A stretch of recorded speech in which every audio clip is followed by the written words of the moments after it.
जय श्री गणेश। नमस्कार, मैं आचार्य संजय द्विवेदी। मेरे समस्त प्रबुद्ध दर्शकों का मेरे चैनल पर हार्दिक स्वागत है।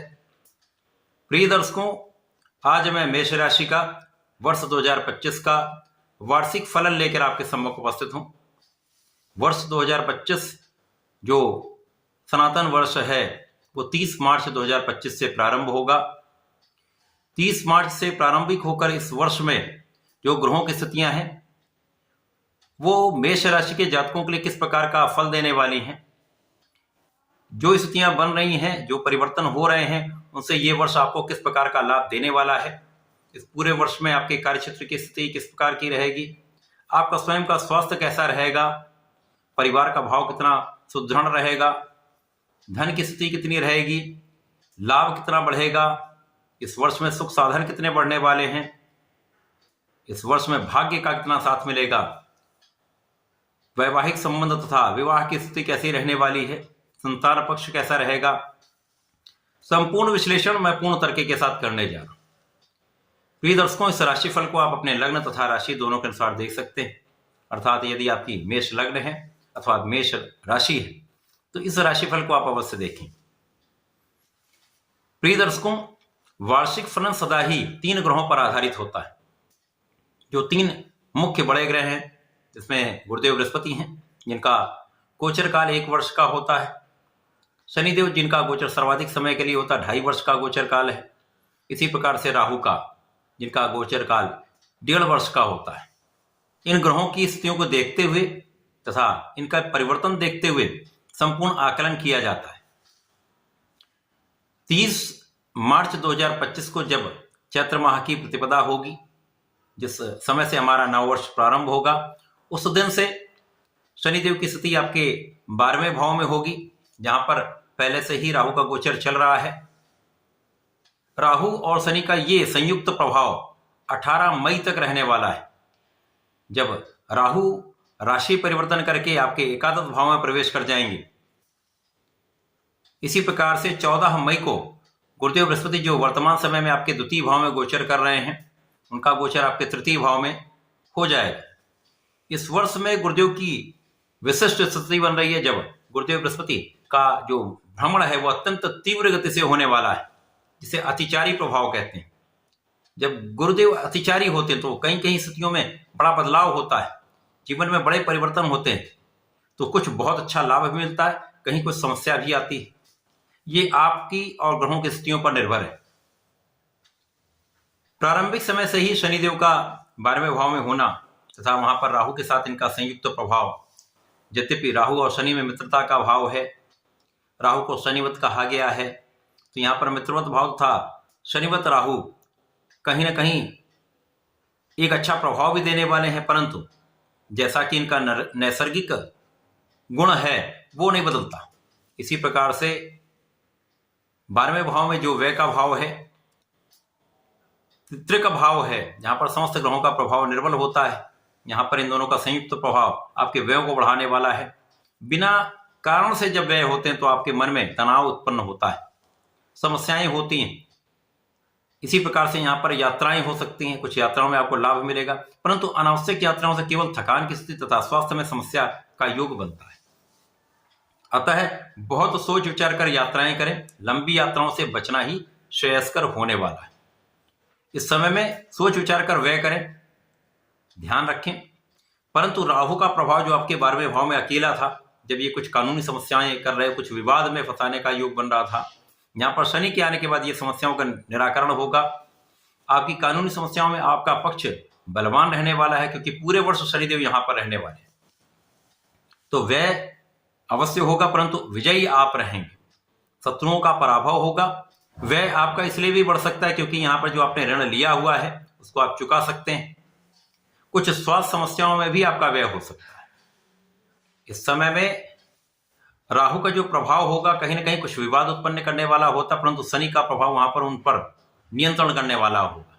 तो इस समय किसी भी प्रकार के इस 30 मार्च से लेकर और 18 मई तक जो समय, इसमें किसी भी प्रकार के विवाद में पड़ने से बचना चाहिए। चाहे वो विवाद आपका हो या आपके मित्रों का हो, इनसे दूर ही रहना आपके लिए अच्छा रहेगा। इस समय में शनिदेव का विशेष प्रभाव धन के मार्ग को बनाने वाला होगा।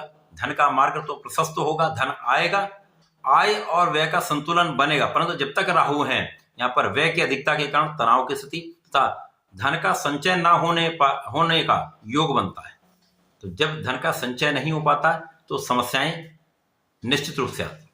इसी प्रकार से परिवार के बीच में कुछ तनाव तथा परिवार से कुछ दूरी का भी योग बनता है। जो लोग विदेश जाना चाहते हैं, विदेश जाने का योग बन रहा है, आप जा सकते हैं। इस पूरे वर्ष में गुरुदेव और शनिदेव का संयुक्त प्रभाव आपके भाग्य को महाभाग्य में परिवर्तित करने वाला है। आप बहुत भाग्यशाली रहने वाले हैं क्योंकि शनिदेव का भी प्रभाव आपके भाग्य को बढ़ाने वाला है।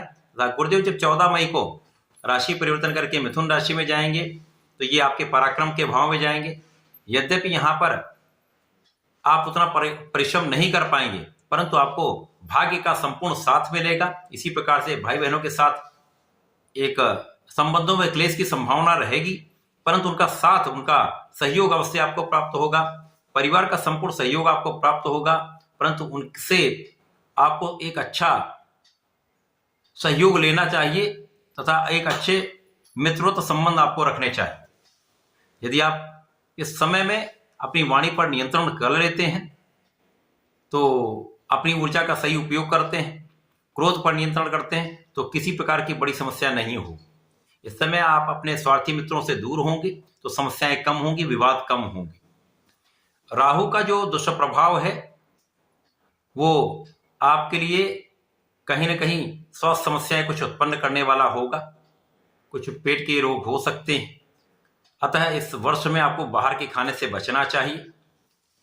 परंतु गुरुदेव का प्रभाव बहुत कुछ समस्याओं से आपको बचाने वाला है। इस पूरे वर्ष में गुरुदेव का प्रभाव जीवन साथी के साथ सामंजस्य उत्पन्न करने वाला है, साझेदारी में एक अच्छा लाभ प्राप्त कराने वाला है तथा इस वर्ष आपके लाभ की स्थिति बहुत अच्छी रहने वाली है। यद्यपि यहाँ पर कुछ व्यय होंगे परंतु यहाँ पर आपके धन की स्थिति, आपकी इनकम अच्छी रहने वाली है जिसके कारण ये समायोजित हो जाएगी। क्योंकि जब राहु का परिवर्तन आपके एकादश भाव में हो जाएगा तो राहु भी आपकी इनकम को बढ़ाएंगे, आपकी आय को बढ़ाएंगे। परंतु इस वर्ष में जब तक राहु यहाँ पर गोचर करेंगे तो आपको अपने पढ़ाई पर विशेष रूप से ध्यान देना होगा क्योंकि यहाँ पर मन भ्रमित होता है। पढ़ाई से अधिक अन्य कार्यों में आपका मन लगेगा। यहाँ पर अपनी ऊर्जा को समायोजित आप करें, ऊर्जा का सही उपयोग करें, अपने मनोबल को प्रबल करें तथा पढ़ाई में पूर्ण रूप से लगे रहें, संपूर्ण प्रयास करते रहें तो सफलता भी मिलेगी। क्योंकि राहु का प्रभाव आपके मन को भ्रमित करने वाला होता है। विशेष रूप से जो टीनेजर्स हैं उनके लिए ये वर्ष प्रेम संबंधों के कारण समस्या उत्पन्न करने वाला है। सभी के लिए जो यंग लोग हैं उनके लिए ये वर्ष प्रेम संबंधों के कारण अपयश का योग बनाने वाला है तथा समस्याएं देने वाला है।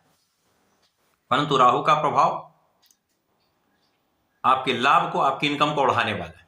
तो यहाँ पर कुछ व्यय बढ़ेंगे इस वर्ष में लेकिन लाभ की स्थिति 18 मई के पश्चात अच्छी हो जाएगी जिसके कारण आय और व्यय का एक संतुलन बन जाएगा।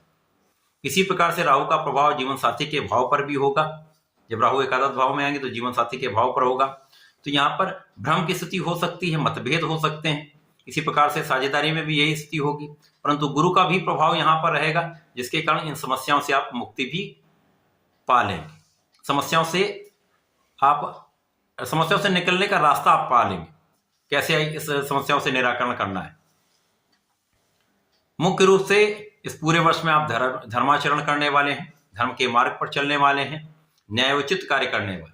तो निश्चित रूप से ये वर्ष आपके लिए एक अच्छा वर्ष रहने वाला है। कुछ चीजों का ध्यान रखें, अपने स्वास्थ्य का ध्यान रखें, पढ़ाई का विशेष रूप से ध्यान रखें।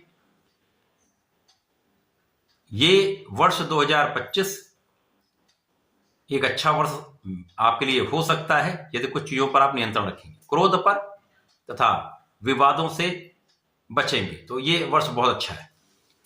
जब गुरु आपके चतुर्थ भाव में चले जाएंगे 18 अक्टूबर को तो यहां पर ये केंद्र के भाव में अपने उच्च राशि में पहुंचेंगे तो निश्चित रूप से इस वर्ष में आपके सुखों का भाव अत्यंत प्रबल होगा। धन संपदा, भूमि, भवन, वाहन का संपूर्ण योग बनेगा।